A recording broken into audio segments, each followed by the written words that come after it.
Alors, les mégaprothèses se sont, sur ces 10 dernières années, 15 dernières années, frayé une vraie place autre part que dans l'oncologie, et en particulier dans les révisions aseptiques et sceptiques. Et voilà, mes conflits d'intérêts. Et finalement, ne croyez pas que je place que des mégaprothèses. Ceci représente, en tout cas dans mes révisions, que ce soit hanche-genou, 10% environ de l'utilisation. Et concernant la hanche, à la fois, vous allez le voir, au niveau de l'acétabulum et au niveau du fémur.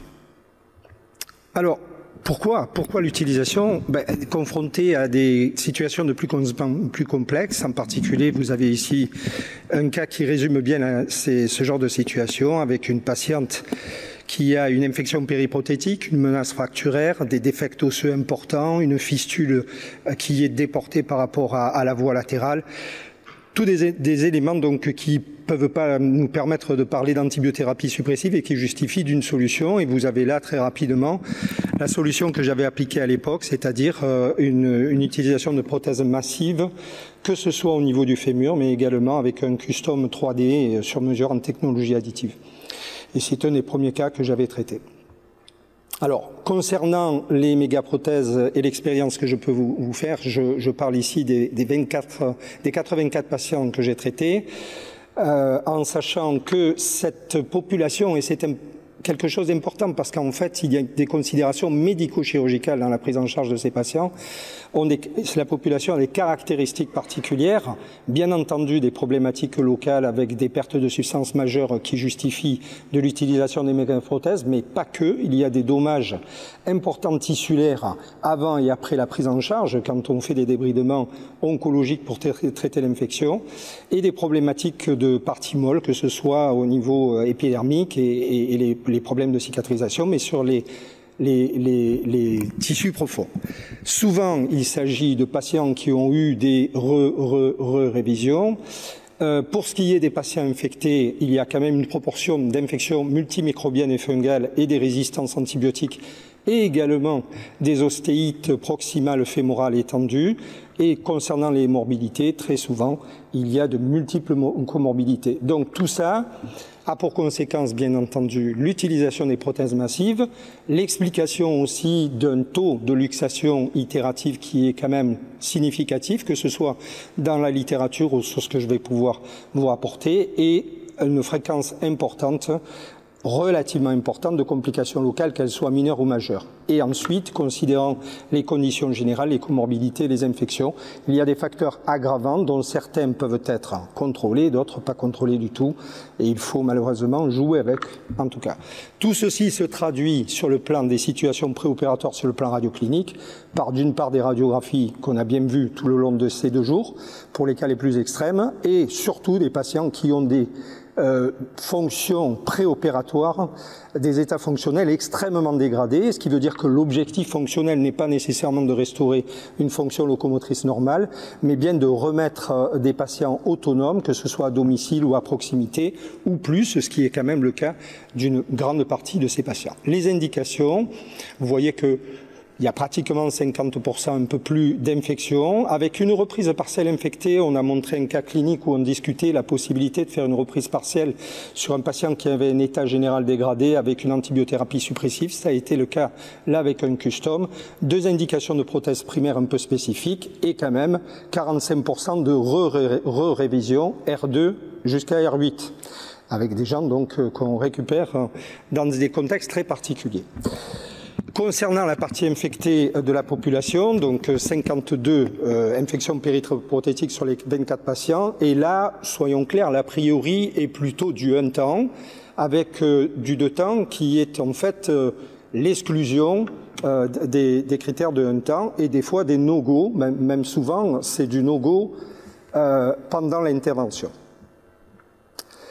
Juste ce tableau que je ne vous détaillerai pas, je n'en ai pas le temps, sur les différentes possibilités, que ce soit custom-made acétabulaire isolé, que ce soit association de custom-made avec des fémurs proximaux, des implants de révision modulaire, toutes les techniques, mais en retenant finalement qu'on a des reprises bipolaires massives dans cette série dans 21% des cas.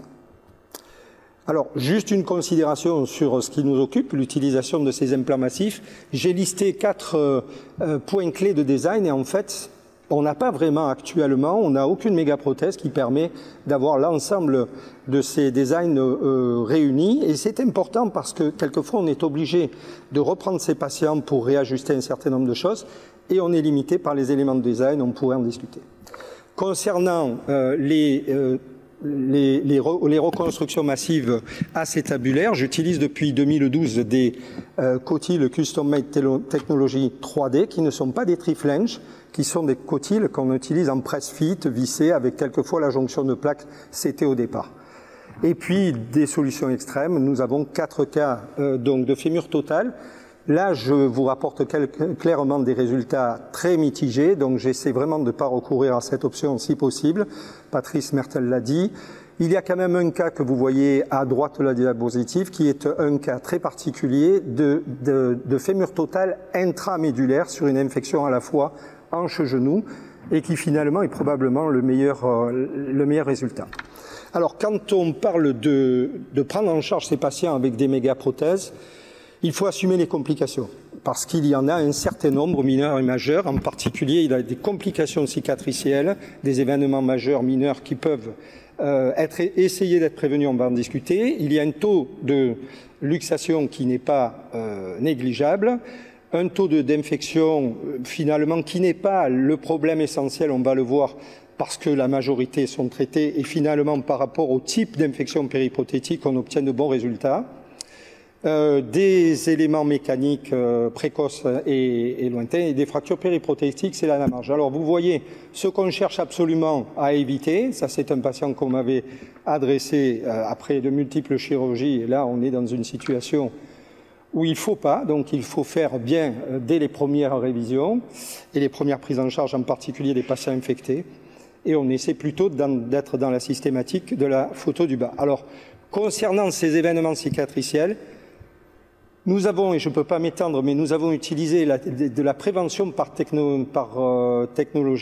vague thérapie, donc qui nous permet, quand on a des incisions croisées, de prévenir un certain nombre d'incidents cicatriciels post-opératoires.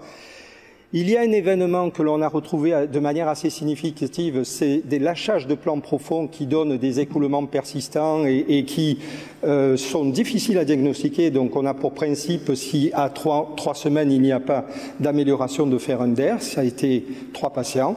Et on a eu très peu au final d'indications de lambeaux globalement à effectuer au niveau de la hanche, contrairement au genou. Concernant les luxations, il y a quand même 7 patients avec luxation itérative. On a pu faire et ce sont souvent des luxations précoces. On n'a pas de luxation à distance, clairement. Donc 3 révisions partielles, mais on a quand même à déplorer 4 mises en résection arthroplastie intraprothétique, on va dire. Finalement, ce sont les problèmes mécaniques qui dominent, avec en particulier sur les cotiles 3D, en début d'expérience, des faillites qui étaient dues à une courbe d'apprentissage de sélection des cotiles qu'on pouvait utiliser en press-fit ou cimenté. Et finalement, on a un petit peu gommé ces éléments, mais on a même fait une révision de révision par cotyle press-fit qui a bien fonctionné. Au niveau des événements fémoraux, on a 2 reprises par des techniques d'Exeter, en fait des difficultés de tenue à 1 an, 2 ans, et on a utilisé des techniques d'Exeter pour pouvoir obtenir une bonne tenue, et 2 fractures périprothétiques.